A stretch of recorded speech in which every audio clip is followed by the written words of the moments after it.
industry, and I'm telling you, it's going to have a tremendous impact. You guys are going to help me bring up Eric on stage. So on the count of 3, I want you to finish this sentence for us. Okay? It's a stone cold fact.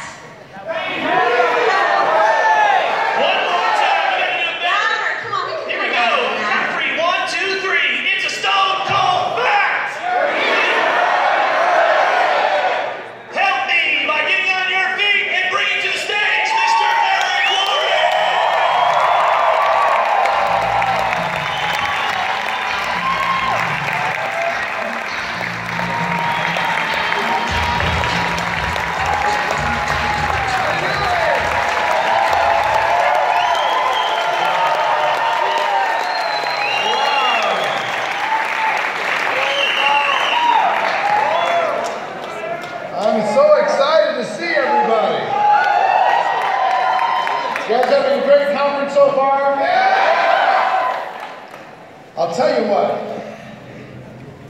I got to start by saying I'm really impressed with your company, and here's why. Not every company in the world has the guts to reinvent itself and move forward into the new future. Not every company has the ability to do that. I've been an opportunity guy in my life. I've been a product guy in my life. And there's a magical blend between the two. And I know the shift that you're going through. Some of you are trying to figure it out. Some of you haven't figured out. But I will tell you, this shift is, I think, one of the most important of your lifetime. You are positioned with a great history to reinvent the future. So I'm excited for you. And let me tell you why. I'm going to give you another company as an example. The first company I ever was involved with was a company called NSA, National Safety Associates. They had water filters. It cost $5,000 to join. You had to do $5,000 in new business every single month in order to qualify to get your check. Do you think it was product driven or opportunity driven?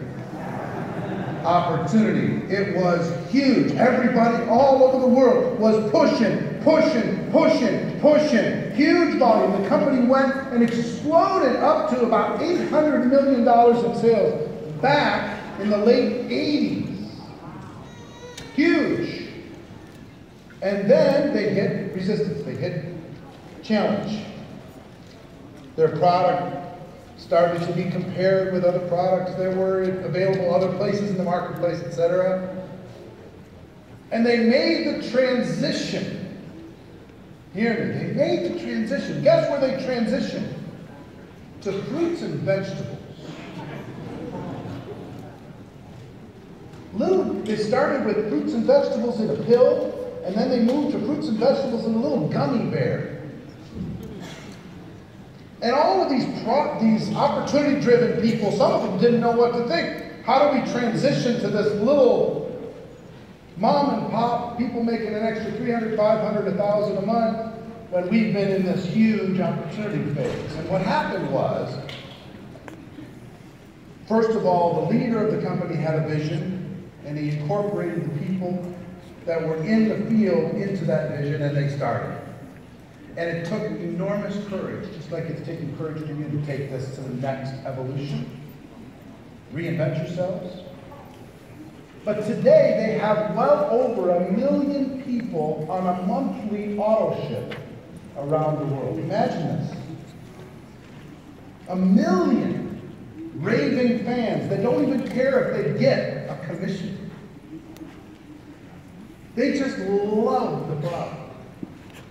So don't ever say, just a customer, no big deal. Customer's a big deal. In the new world, it's a big deal.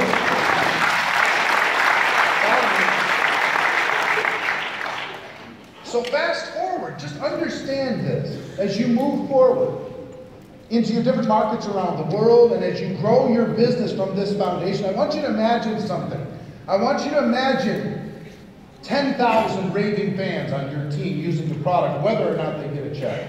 And then 20,000, and then 50,000, and then 100,000 on your team using the product every single month and telling other people about it. A percentage of those are going to build a business. A percentage of those are just going to use the product. But that stability, that strength, that predictability, the fact that you can lay a ruler on your growth curve, you don't have to worry about momentum and ups and downs. You're building on a solid foundation. Imagine having just an auto ship foundation of approaching $1 billion a year, just on auto ship alone, whether or not people join. That is security. That is predictability. That is real residual. So, I'm excited for you. I'm excited for where you're going. Here's the thing. I wish I had a camera to take a picture of this room. Because here's what I will tell you. Here's what I will tell you.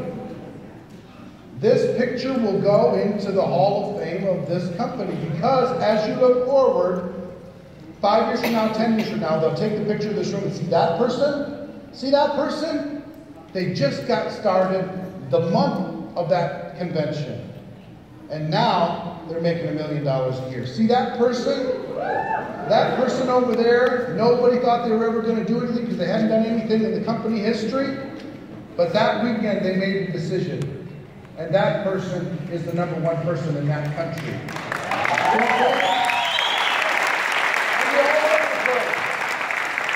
See that person, they're 22 years old, they didn't know what they were going to do, they just knew that they didn't want to do what their parents did, they wanted to do something different.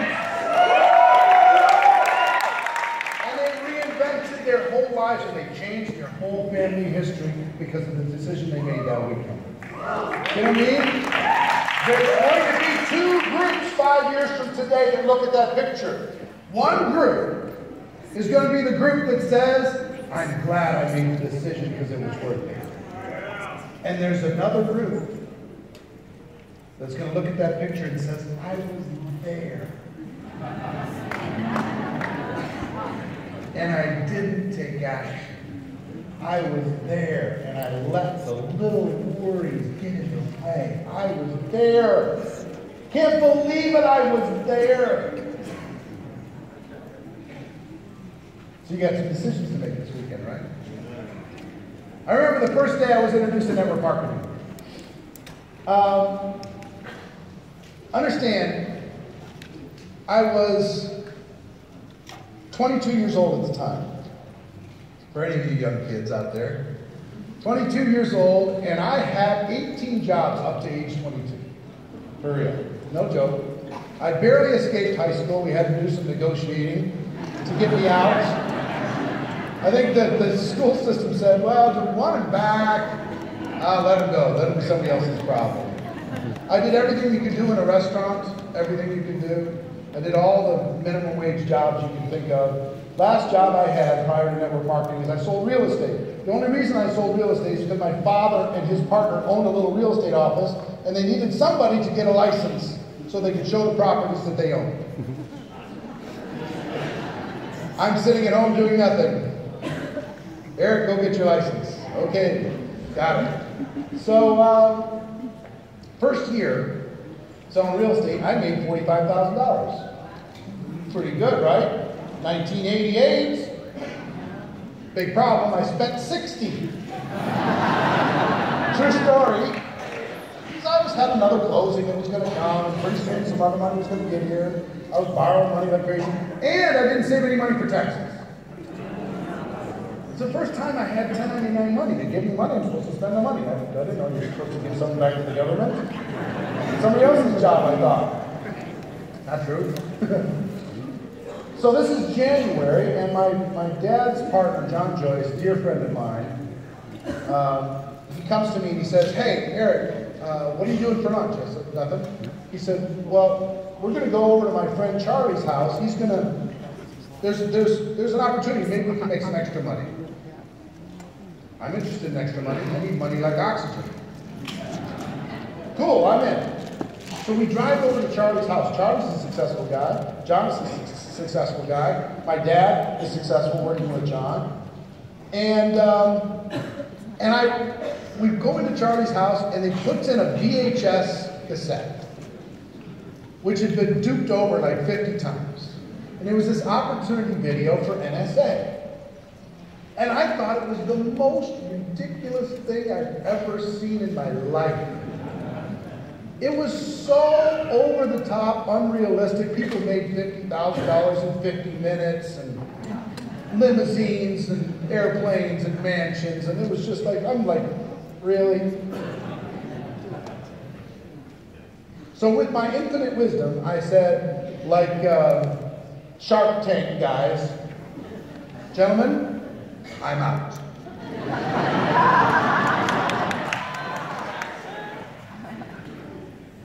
And they said something that was really good. They just said, Eric, that's fine, you can wait in the car, we're going to do it anyway. It's a problem. Successful guys are going to do it. What if they succeed? That would just be painful every single day. I'd have to look at it and watch it every single day, and I said no. So I pulled my dad aside and said, Dad, you know, hey, I got some money coming in later. Could you maybe loan me a few dollars so I could get started? I guess I'll do it too. And he said, okay. So we signed up.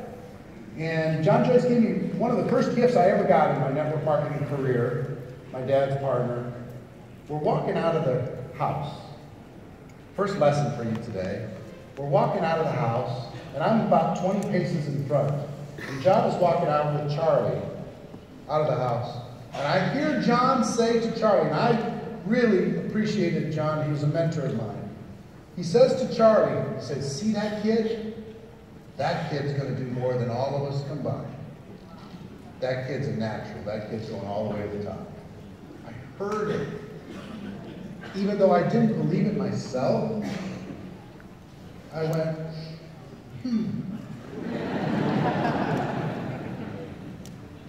what if he's right? So it gave me a little bit of belief in myself. And that's something for your notes. If you're taking notes, you have an enormous gift sometime this weekend to look somebody in the eye and say, you've got greatness inside of you. You've got talents inside of you that you haven't even touched yet. You've got the ability to go all the way to the top. You have the ability to reinvent yourself. You can shock the world. Look at somebody in the eye and tell them that. Give them that gift. That gift that was given to me, guess what? For the next 90 days when I wanted to quit, guess what I didn't do? I didn't quit because I didn't want to let John down. I didn't want his opinion of me to be wrong. So I didn't quit. So I got off to a pretty good start. Here was my whole strategy when I started. Got it? I'm a minimum wage guy. Everyone knows I'm a minimum wage guy. I had 18 jobs. Everyone knows I had 18 jobs. Okay? No college experience, barely escaped high school. I am nobody's prize. I'm not on the top of anybody's prospect list. I go and talk to my broke friends. And my broke friends can't afford to get to the weekend, let alone sign up for something. I'm prospecting them and they're asking me for money.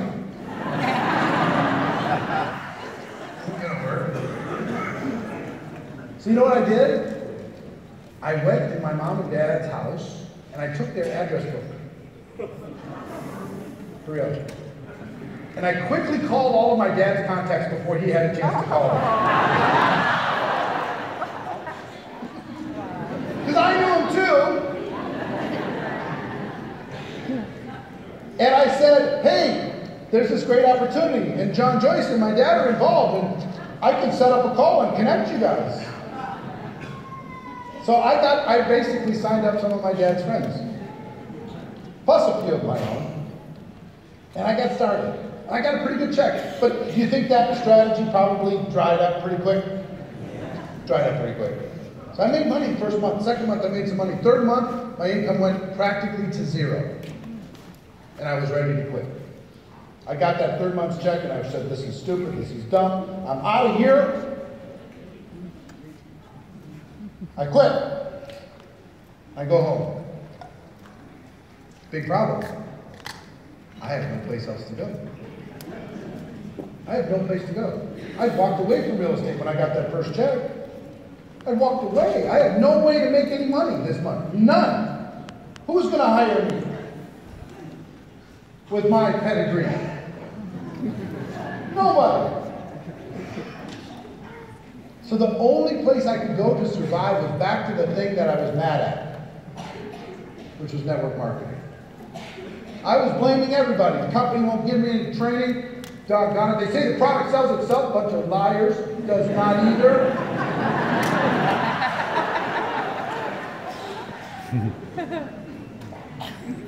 My upline won't help me. My downline's a bunch of losers. Crossline people won't help. They hide all the good ideas.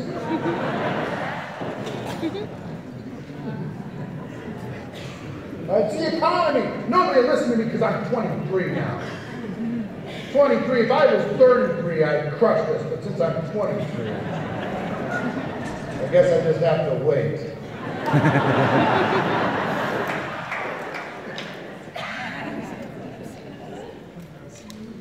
So I was blaming everything. In fact, I'm in Minneapolis. Who wants to do anything? It's too cold. You can't do anything. If only I lived in Brazil.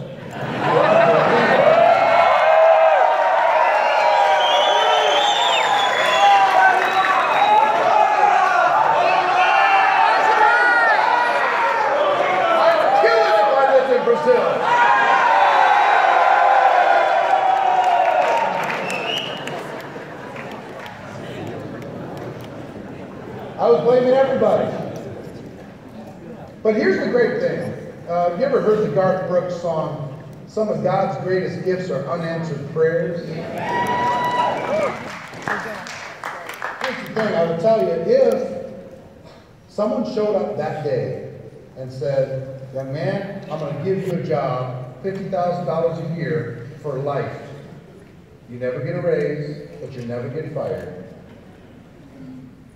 And you just do what I tell you for the rest of your life. I've taken it. I've taken it. But God, in His infinite wisdom, protected me from that offer.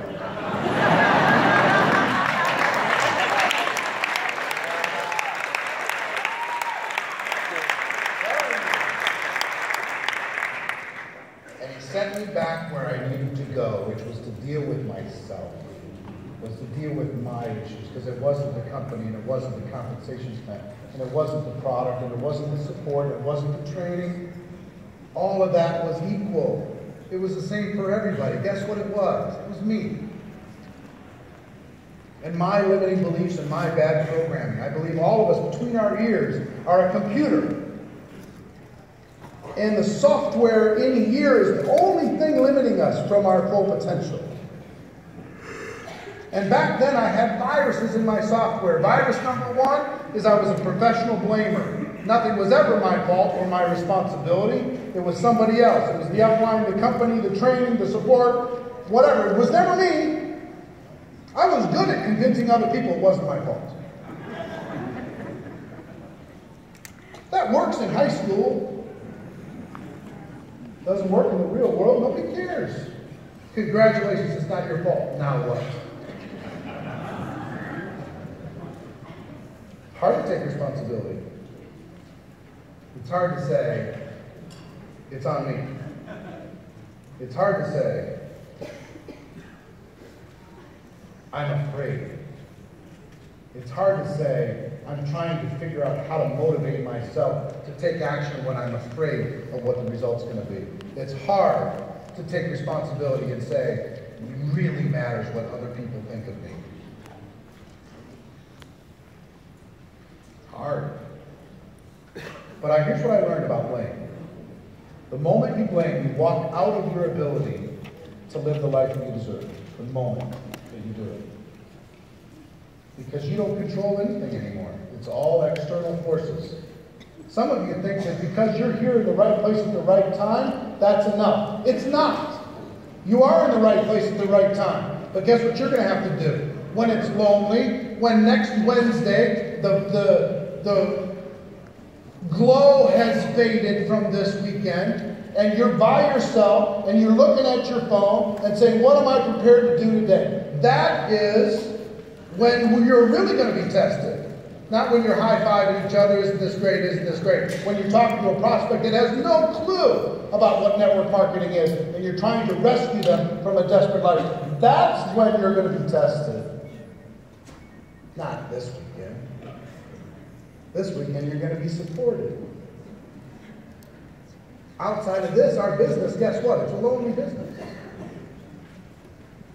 You succeed by taking action that other people are not willing to take. You succeed by doing things other people are not willing to do. By going places and facing your fears, and make no mistake, we are in the fear management business, folks. Our job is to drive our fears into as small a corner as possible and increase our understanding, increase our skills, so we increase our confidence, and we have the ability to communicate with more people. That's what it is that we do.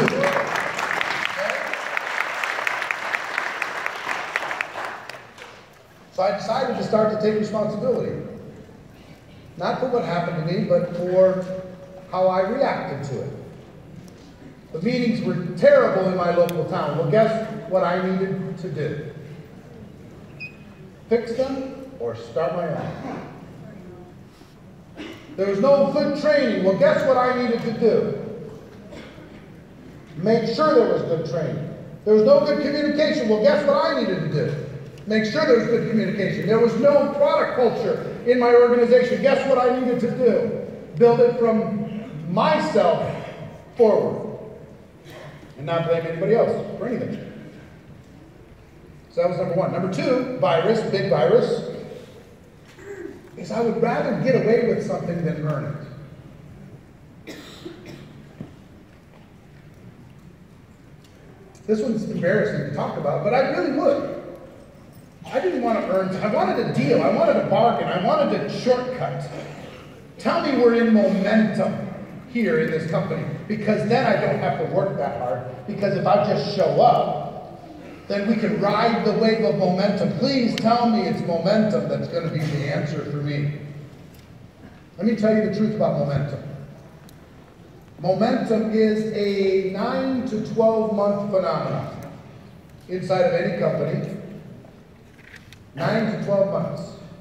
When everything you touch turns to gold. Everybody joins, everybody buys, everybody's in, everybody's recognizing. It's magical, it's mysterious, it's wonderful, but it's not permanent. It's an illusion. Your company's had momentum before, and it wasn't something that they did that created the momentum to go the other way. Momentum is just cyclical. I believe you guys are going into momentum. What I will tell you, when you go into momentum, that's the time not to sleep. Because there's fortunes made in momentum. But let me tell you this.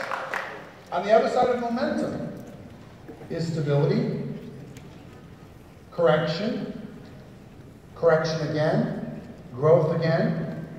It's called work, folks. There's this, and then there's work, work, work, work, work, this, and then there's work, work, work, work. There's no straight lines.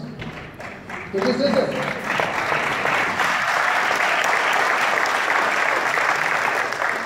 And what I will tell you is there are some people inside of the network marketing profession that bought into this story that you can only work with a company that has momentum, and if you don't, you're missing out. Stupidity, in my opinion. I'm just telling you. And I'll have the Pepsi Challenge debate with them anytime, because here's what they do. They lose the juice of the business. They lose the juice of the relationships and the stability and the passive and the residual and all the great that happens in our business, because they go, oh, look, a shiny penny. Something with momentum. They jump in. That company's been in momentum maybe 6 months. They've got 3 left. And then they're in that company and they go, And then when that ride ends and they go, well, this isn't why I came over here. I thought this was going to be different. And they only went for three months, and they go find another company, they jump into that one. That one maybe has 4 left. 4 months left out of their 9 to 12 months. By the time they get there, they end up bouncing and bouncing and bouncing and bouncing. And here's what I'm going to tell you. You're going to have challenges in your business. You're going to have challenges in any company, in any business. Pick the company you want to have your challenges with and go to work.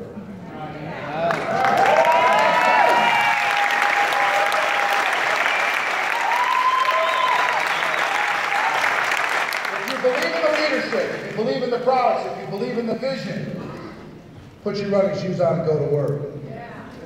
And here's what I will tell you. I used to look for systems because I thought the system was going to give me the shortcut. Or the magical recruiting backflip program that was going to do something. You know, the program where if I give you one and then you get you one and then you give the one to the next person and the next person gives you one to the next person. You ever seen these little mathematical things? I used to fall in love with these things. It's unbelievable. You'd name them, you'd come up with a name for the system. Awesome. It's not the answer. But it was exciting. I think I found it. I found a shortcut. This is what's going to take us all the way to the top. Don't tell anybody.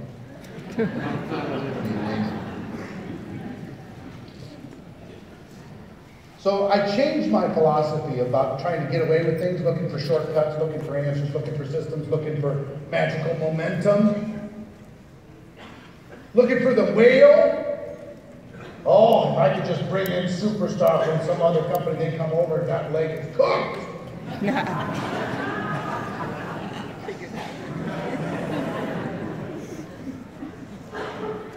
Right? Forget these minnows, I'm going whale.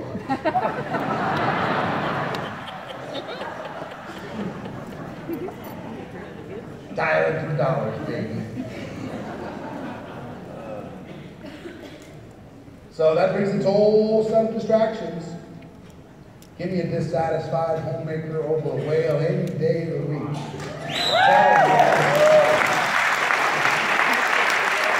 You'll get better results. You will. Give it enough time, you'll get better results. So I let go of trying to get lucky and get away with something, and I just decided to be good. I just decided, you know what? I'm going to work on my skills and get them so good that I am a human ATM machine. I can just create organizations, value, wherever I go. You can drop me into any country in the world with a parachute, a few product brochures and some product, and I'll quickly have an organization because my skills will be so good. It won't be about timing, positioning, or systems, or otherwise. The skills are the thing. So once I learned, made that switch, I stopped looking for shortcuts and I started trying to be good. That really helped. Third virus I had in my brain was I wanted you to pay me first and then I'd work harder. Pay me first, then I'll have a better attitude. Pay me a little bit more, I'll show up early. That's what I wanted. And I found out that life doesn't work that way. Guess what you have to do? You have to be ridiculously underpaid for a while. Wildly crazy underpaid. You cannot justify it to your negative family. They will not understand ever. They tell you how many dollars an hour are you making? None. I'm making none. But when it switches, I'm building a foundation that you can't see right now.